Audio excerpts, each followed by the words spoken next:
What the hell am I doing? Hello, people of the world.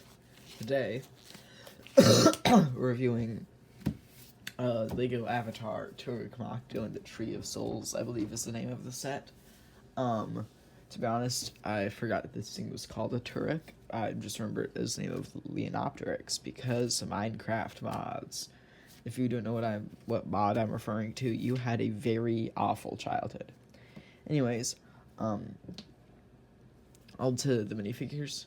First off, we have Jake Sully in like weird face paint form. Also, these are all like the super long minifigures because Avatar, he has a Lord of the Rings bow and arrow piece. Then we have Neytiri. She's in a different form than she is in the other set I reviewed. That one had like face painted stuff, sort of like this has. Yeah, she also has a bow. And yeah, they have the same legs, but different torsos. The other two have the same legs as each other, but different legs. And the other two, I forget the names of both of these characters, but there's this lady. Yeah. And then there's this dude, he has a cool knife.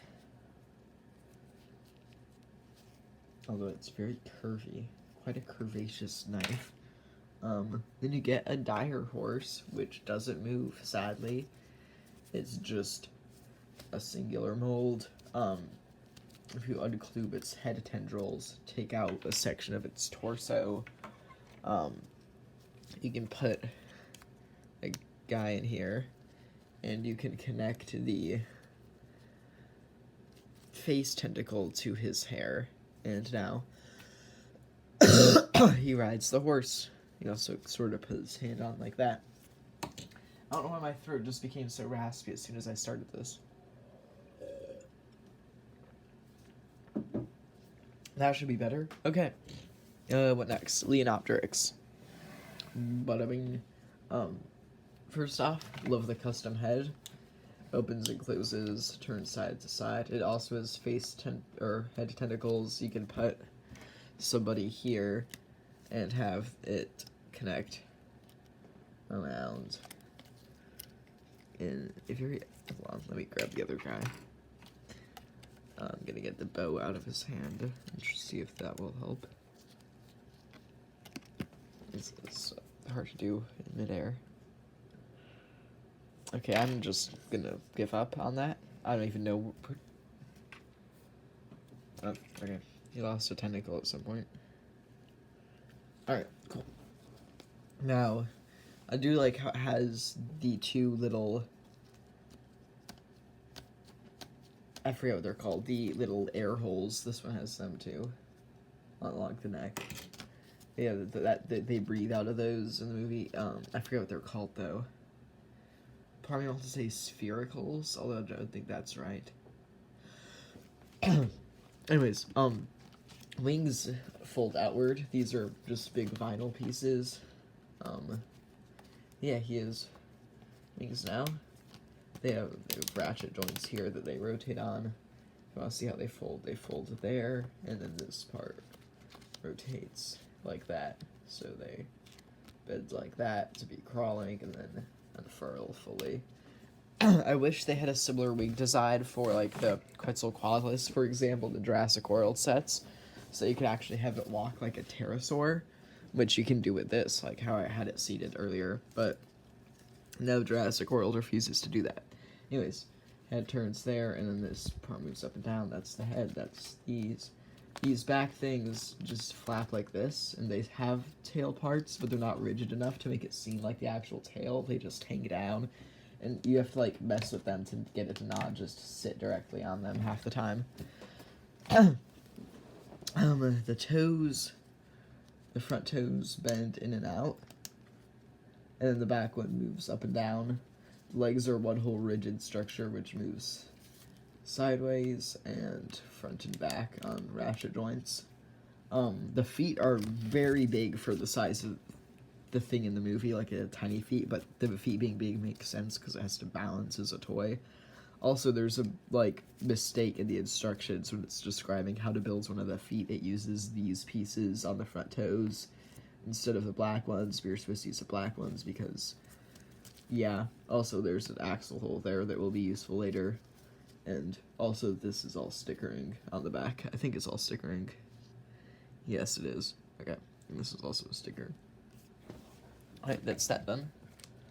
I'll keep him on here because I need him for another thing. Alright, the tree. I've had this built for 2 months now, which is why everything is curving in. That's just the pressure and the weight put on the leaf pieces has caused all the hangy bits to curve down. For about a month and a half, though, it was actually very structurally stable, but now you can see they're starting to like curve and flop and stuff. I very much like how detailed the ground is here and all these little like tendrils and vines growing up. And then the tree whole thing is off kilter slightly. I can see these studs are lined up like one way, but then that lines up another way. I honestly don't remember how it did that because, like I said, I built this 2 months ago and it's just been sitting here. The tree curves nicely. I do like the bits wrapping around. You get some of these 3-way axle pieces in black up here, which I didn't know they made in black, so that's pretty cool. You get transparent pink antenna. You get like 20 something of them. Also pink or light purple lips, purple leaves. From here, like this angle, it looks full and voluptuous of just all the like hangy weeping willow bits. When you turn it like this or from straight up, it looks extremely gappy. But from the right angles, it looks fine. They could have made it more dense, although if it was more dense, then it would be even more expensive set, so I'm fine with it being as much as it is now, because once I take this apart, I'm probably rarely going to use all of these pink antenna. Like, unless I find some way to part spam, then most of those are not ever getting used, but still pretty. It's a really cool tree, very nice build. It's just the leaves aren't so dense. It like tricks you. Then there's land. Land has 3 segments. I connected them together for the point of the review, but they also connect to segments from the other Avatar sets. So I'll go over the smallest one and make my way up. So this one has these 2 plants that you can move around however you want. This, I guess, is supposed to be like a waterfall, and then 2 upside down plants growing up, and then that random tree, and then 2 connectors to other land segments.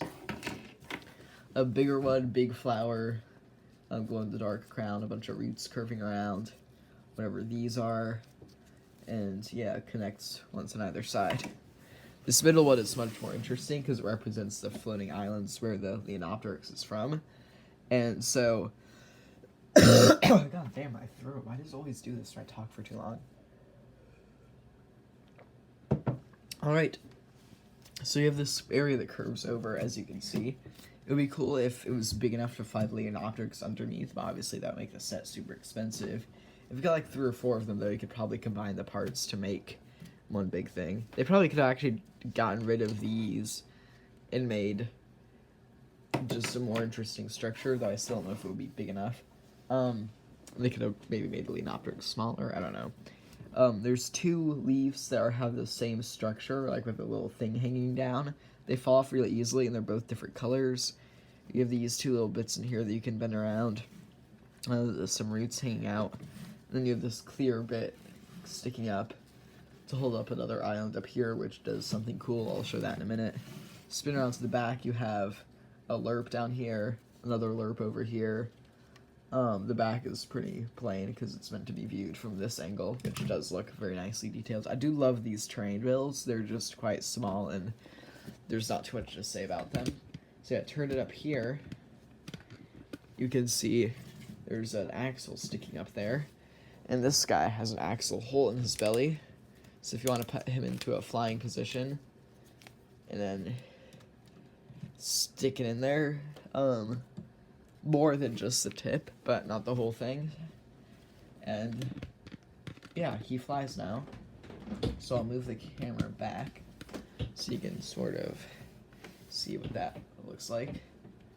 Actually, that's a pretty nice way to display it. You can put these back on the sides. And then, like, the other well, not monsters, aliens also display similarly. Like, for example, when I went over the Thanator in its review, it also goes like this. So you can connect all the terrain segments together, have all the aliens leaping around. It's pretty cool. Although this one doesn't connect, so I guess you could just put it in the middle, have all the terrain from all the sets, like, going... wait, I just realized I gestured without showing. Having, like, the terrain circle around it, which could look kind of cool.